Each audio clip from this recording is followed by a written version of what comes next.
Welcome to the show, everyone. I'm your host, Robbie, and this is The Unhinged Father.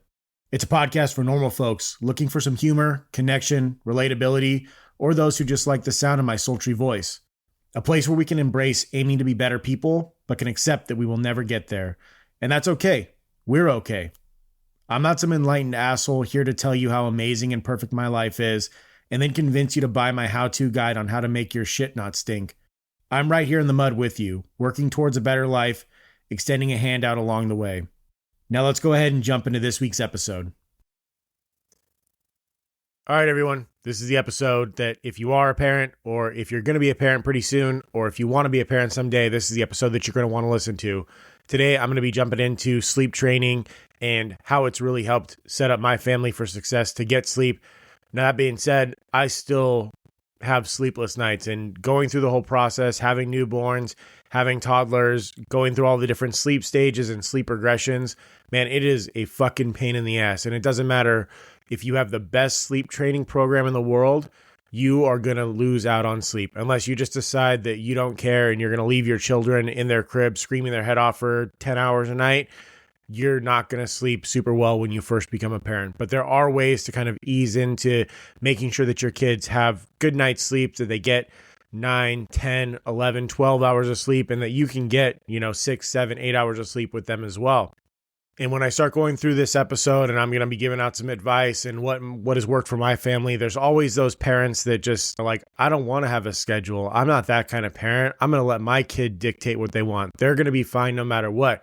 I don't need to put them to bed at 8 o'clock. If they stay up a little bit later, like whatever, it's fine. They're going to live. Cool. You're 100% right. You're right. Your kids are going to live. They're going to survive. Everyone's got to find what's best for them and for their family. And if for you, it's you don't give a shit if your kid doesn't sleep well or your kid sleeps well no matter what, that's 100% fine. I'm not sitting here telling you that you have to do whatever it is that I'm telling you to do. I'm just going to say what worked for my family, what we decided to do, and why the reasons are that it did work for us, where it helped me, where it didn't necessarily help me. And if you are interested in this stuff, you can pick and choose where you want to go. Because there's one thing that I know is that when I had my second born, I did not get very good sleep. I started waking up at like 4 a.m. during that time. And that's when I started doing like my morning routine, which I guess there's some good that came out of that. But also I was up throughout the night. My child would wake up at 1 a.m. and he wouldn't go back to bed till 3, 4 a.m.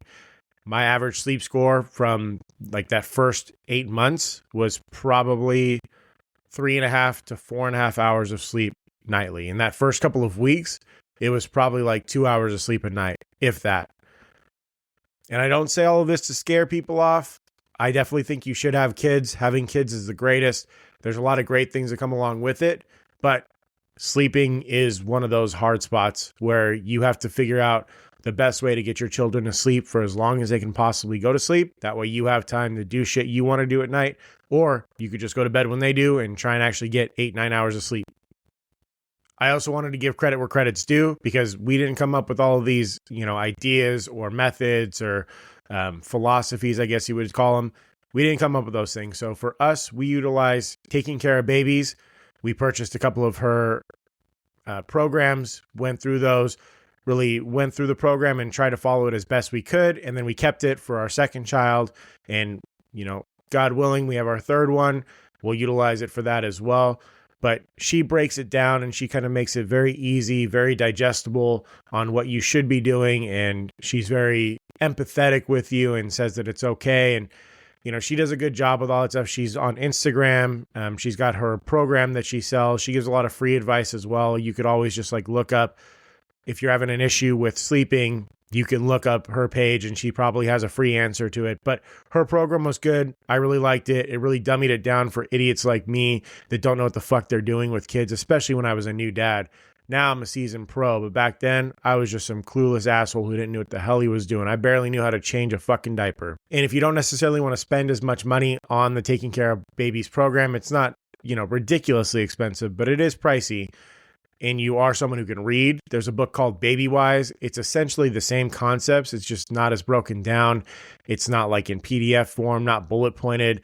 You'd have to go through, actually read through, and then make your own notes on it. But that book follows essentially, from what I remember, they're essentially very similar programs. And actually, the biggest thing that was beneficial to me as a new dad from the whole sleep training perspective and from the whole trying to figure stuff out was just the fact that these systems really are more so about like a baby's natural cycle.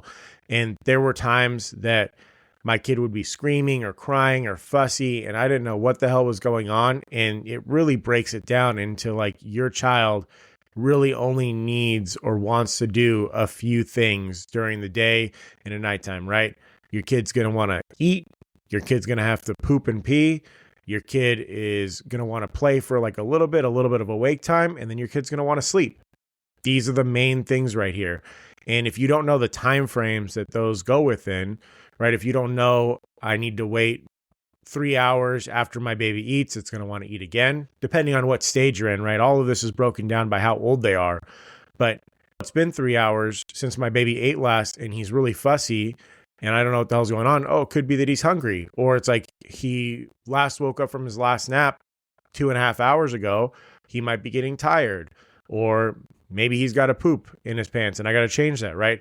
Just by knowing that the certain areas where, you know, like what the cycle is and what those time frames are, it'll help you deduce what's possibly wrong, because your kid can't just be like, hey, dad, I'm fucking hungry. Give me some booby milk here, right? That's not going to happen. So you got to make sure that you're the one who understands what those cycles are. You go there and then you give your child whatever you think that they're going to potentially need at that time. And that was helpful to me just because, like I said, I was a clueless idiot dad, didn't know what the fuck I was doing. And having these different time frames, if mom wasn't around to, you know, spoon feed me what I needed to know, I was able to kind of come in, deduce the situation, and then help resolve whatever the issue was for the kid. So yeah, our family, it's been really helpful. We really like it. We're going to continue to utilize that. We're still utilizing it right now. We just went through, you remember me talking a couple months ago how my second born was not sleeping. He was being a little terror at night. I wasn't getting any sleep whatsoever.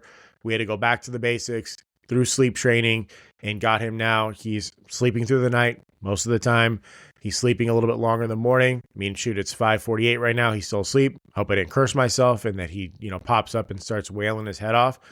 But it's been helpful. We like it. We're going to continue going down that path. And I'm just going to kind of break down a little bit on what the system is and how you could potentially utilize it. And like I said, if you're a parent who's struggling with it right now, or if you're going to be a parent, or if you want to be a parent in the future, right?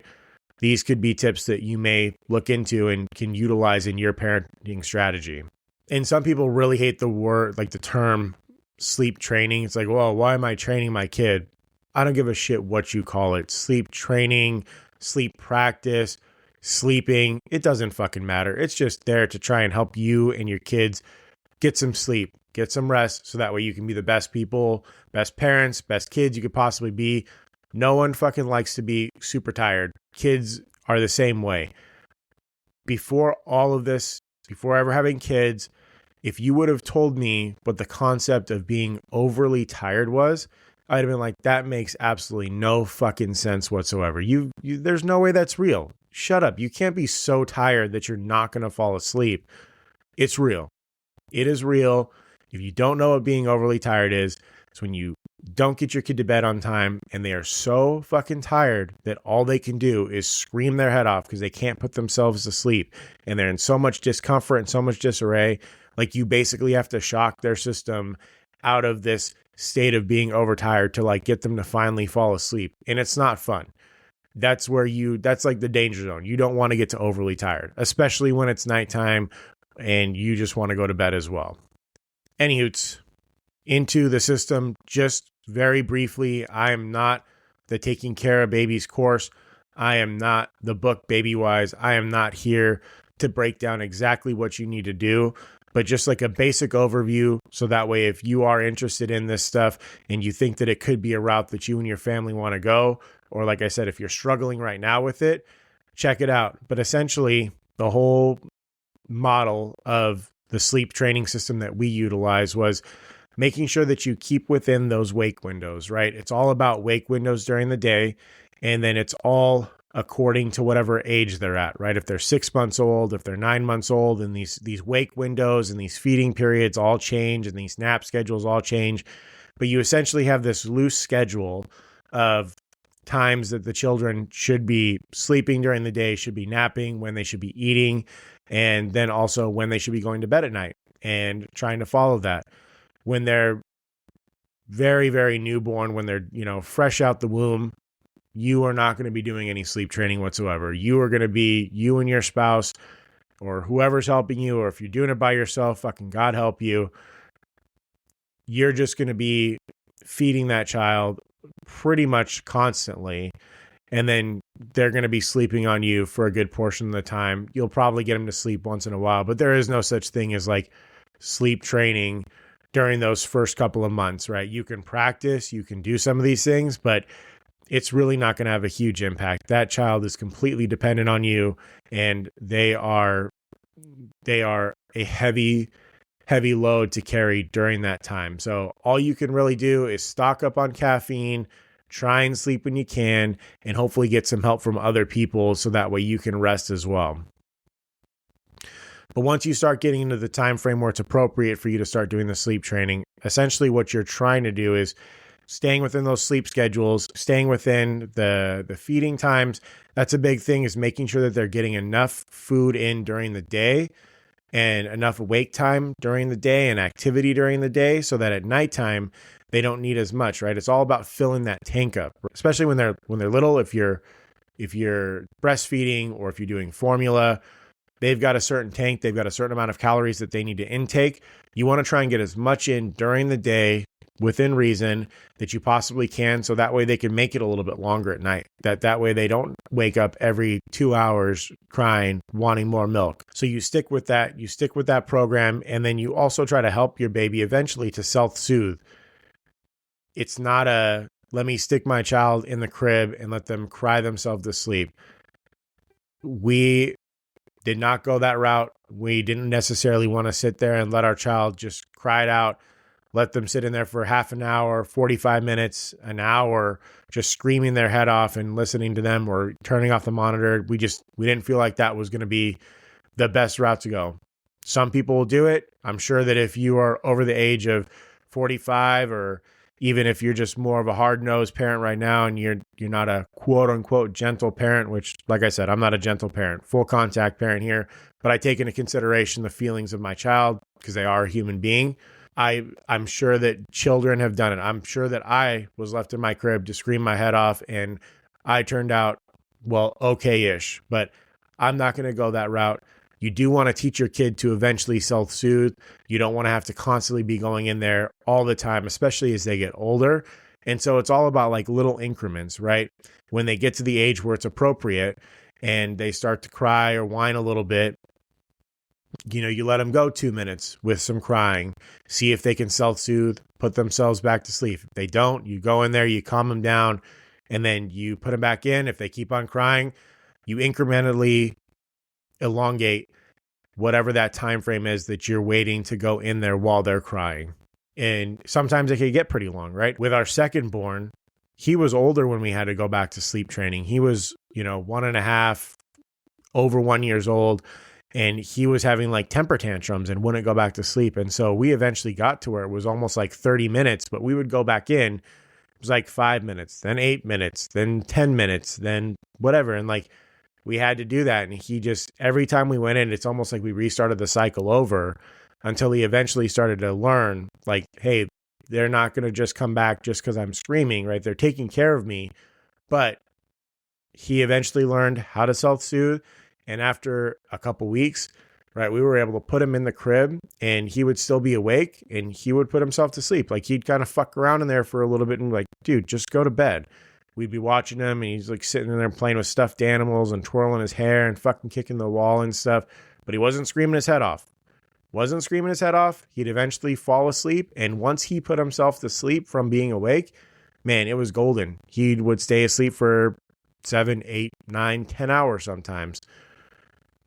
This is the program that we use with both kids. We got lucky with our first one. He was a great sleeper. He fell right into the program. He's still a pretty good sleeper. We went through some ups and downs. You're always going to have these ups and downs that come along with it, right? When your kid gets a little bit older, they're going to start having nightmares. They're going to walk into your room, scare the shit out of you. Just this morning, my kid at 1 a.m, my eldest, because the other one's still in the crib, luckily, the eldest walked in, was like grabbing my feet and like, Dada, like grabbing my fucking, some ASMR for you guys right there, right? Grabbing my feet, pulling on him, saying, Daddy, like, and I woke up, put him back to bed. He had a bad dream. And then I came back to bed once I got him back to sleep. Anyways, you're going to be going through these cycles constantly with your kids, but just having this firm foundation of good sleep, good habits is a good way to set your children up for success when they're older. I don't want my kids to be like me, where they can't fucking sleep in or where they don't have the greatest sleep habits. I want them to be able to have good sleep, get good sleep, and set themselves up well for success during the day. And yeah, that's our experience with sleep training. Just a little basic overview of what sleep training is, how we implemented it, and just some of the success stories that came about, right? Like I said, my youngest is now putting himself to sleep. Like, we'll rock him for a minute, put him in his crib. He'll stay awake for a little bit, and then he'll fall asleep. And then our eldest, it's a little bit tougher now. He has like fears. He's at that age where he's afraid of stuff. And so his nighttime routine has gotten a little bit more tricky, where it's like I lay down with him for a minute and then I have to come back and check on him in 2 minutes. And then I elongate it like, hey, I'm going to come back and check on you in 3 minutes. He falls asleep fairly quickly now, but that has become a little bit more of a longer thing. But that's more so just because he's older, he has thoughts, feelings, all that stuff, and he has these fears that come from movies or from talking to other kids, and we're working through all of that with him. One piece of advice that I would give to anyone, there's this weird thing with parents. I don't know where the fuck it comes from, but you always want your kids. I fall into it too. I'm not greater than thou. I also fall into this trend of wanting my kids to hit certain milestones quicker than other kids. I don't know if it's because we think that our kids are fucking better than other kids. Like, oh, my kid walked at 8 months, or, you know, my kid is now sleeping in a big boy bed, or like my kid started potty training when he was 5 months old, or it doesn't matter what the fuck it is. Everyone, there's like this weird sense of accomplishment that you get from having your kids hit these like very generic or regular milestones like very quickly. And I fall into that as well. I've done it before. My second born, he started walking at 10 months. I tell everyone, he's a big kid, he's walking, all this stuff. I say all that just to go into the fact that if I had one piece of advice for you, it would be keep your kid in their fucking crib as long as you possibly can. We had a bunch of people, my eldest, he stayed in his crib until he was almost 3 years old. We didn't have any issues with him trying to climb out. He never tried to climb out. He never like jumped out. He didn't do any of that stuff. He didn't have any like big complaints. And so he would stay in his crib all night. And I'll tell you what, it was great. I didn't have to worry about him trying to escape the room. I didn't have to worry about him like getting up and fucking wandering around the house. He was confined within his crib. We didn't have any issues, and it was amazing. And luckily right now, our second born, he's still in the crib too. He's almost 2 years old. He hasn't tried to jump out. He hasn't tried to do that stuff, and it's been amazing. But I've heard horror stories of you put your kid in a bed too quickly, and they're not set within their routine. They get up, they wander, they come into your room, they do all these different things, and it can be shitty. Now that my eldest is able to get out of his bed, that's the struggle, is trying to get him to stay in bed in the morning if he wakes up early, stay in bed for longer, not get up, not wander the house, not wake mom up, not wake the dogs up, not wake his brother up. Keep your kid in their crib as long as you possibly can. That's just a little piece of unsolicited advice for all of you on this show, where all I do is give unsolicited advice. And as I wrap this up right now, and I'm looking down at my Nanit app, my eldest is still fast asleep, tucked within his blankets, and my youngest is looking straight at the camera with his creepy, weird, glowing eyes, twirling his hair, and he has one sock on, one sock off, and then the sockless foot is up on the backboard of the bed as he starts to kick it. And yeah, he's awake. It's 6:01. So that goes to show you right there. This morning routine where he would wake up and start fucking around used to be 5 o'clock in the morning, 4:30 in the morning, and now 6:01. So I'm going to go ahead and wrap up this episode here. I hope that you enjoyed it. And I know that this is probably more so geared towards current parents or parents who are just about to be. But even if you're not a parent and you eventually see yourself having kids, which I highly suggest, I know that it's, scary. I know you're not going to get a ton of sleep, and I know that it's hard fucking work, but it's definitely worth it. Having kids is great. I'll always say it. Having kids was the greatest thing that has ever happened to me, besides getting married to my wife, who was able to, make these two little best friends for me. But yeah, I hope that you enjoyed the episode, and I'm going to go ahead and wrap it up there. That's it for this week's episode. I appreciate y'all being here with me today. If you haven't yet, please subscribe to the show on Apple Podcasts, Spotify, or wherever you get your podcasting needs met. If you feel the show deserves it, leave a 5-star review. It really helps. For more content, follow me on social media. As the show continues to evolve and grow, I have a big ask for all of my Unhinged fans.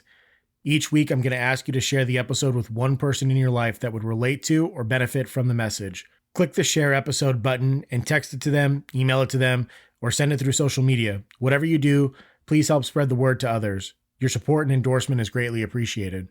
In the episode description, you'll find a send me a message button. Use it to suggest topics or share your thoughts on the episode. Just a heads up, I can't see who sent the message or respond in any way, shape, or form. So if you would like a response or you want to be a guest on the show, send me an email at unhinged.father@gmail.com.